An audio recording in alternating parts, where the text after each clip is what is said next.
je fais des efforts pour m'adapter au temps nouveau. J'ai acheté une montre. Il s'agit d'une montre intelligente, dite intelligente.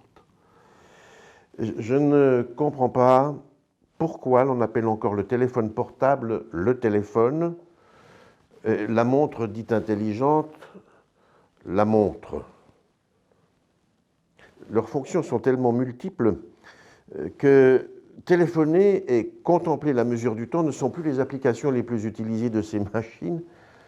Actuellement, j'utilise mon téléphone portable pour lire le journal, vérifier mon courrier, et admirer les idées nerveuses qui transitent dans les groupes WhatsApp. Mon problème de montre intelligente réside dans l'ennui causé par la vieille intelligence naturelle de mon cerveau, qui ne sait pas programmer correctement mon nouveau gadget. Je peux vérifier ma fréquence cardiaque, confirmer le nombre de pas effectués, les calories brûlées, et même consulter l'heure. Mais je ne sais pas encore paramétrer la distance parcourue lorsque je nage. J'ai également l'impression que lorsque je rame, ma montre compte mes pas. Je brasse 500 mètres, mais elle comptabilise uniquement 300 pas, soit bien au-dessous des 7500 pas que je devrais faire pour pouvoir bénéficier d'une réduction de mon assurance maladie. Je n'ose pas me plaindre auprès de la Société protectrice des consommateurs pour ne pas exposer l'infériorité de mon intelligence naturelle devant l'intelligence électronique de la montre. Je ne sais pas qui appeler pour m'apprendre à l'utiliser. Mon informaticien a démontré mathématiquement que son intelligence naturelle reste dissimulée face à ces nouvelles applications, à tel point que j'ai dû engager les services d'un webmaster afin de m'apprendre à gérer mon site web. Le webmaster a prouvé qu'il ne connaissait pas assez l'application de vidéo qui permet de faire les montages de mes films, et j'ai dû engager le secours d'un spécialiste vidéo. Le spécialiste vidéo pourrait m'aider à utiliser ma montre intelligente, à moins que je ne me trompe. Les innovations du passé me font sourire lorsque je pense à leur primitivisme. Dans les années 90, je prenais un café avec un ami dans un bar à Genève, la plus petite mégalopole du monde. Un monsieur s'est assis à la table à côté avec une machine de la taille d'une petite valise. L'engin devait peser quelques kilos.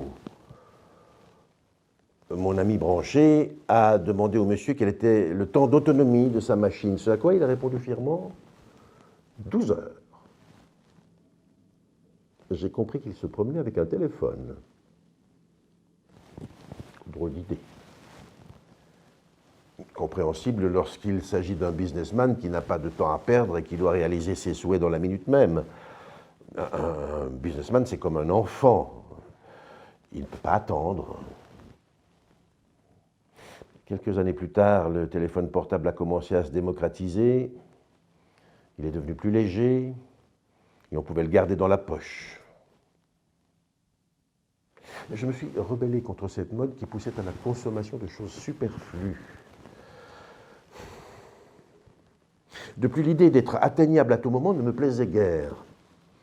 Par la suite, je me suis dit que cela pourrait être utile en cas d'urgence sur une autoroute.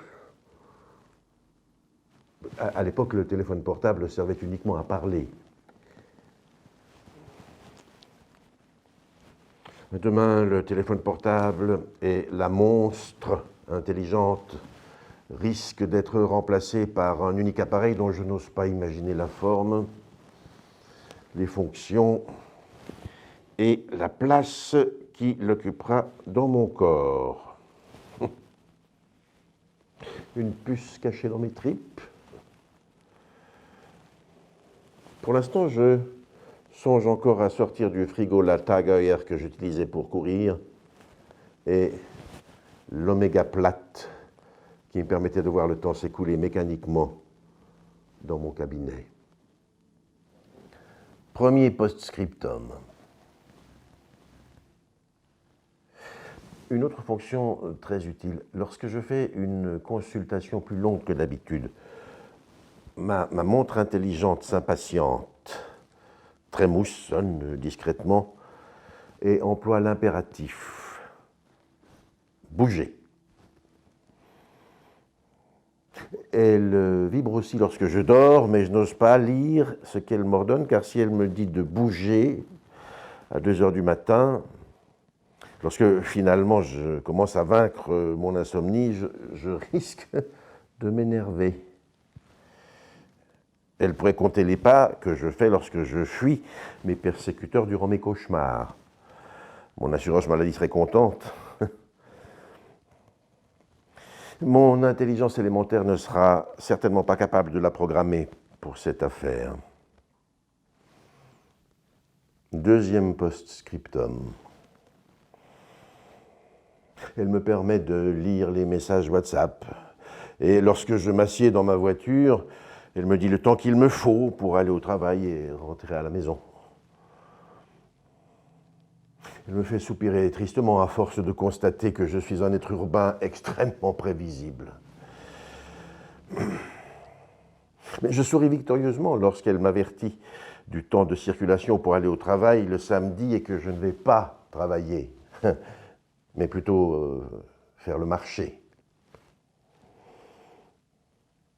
Oh, bientôt elle saura que je vais au marché tous les samedis. Troisième post-scriptum. 2 ans après l'achat de la monstre, je l'ai finalement rétrogradée.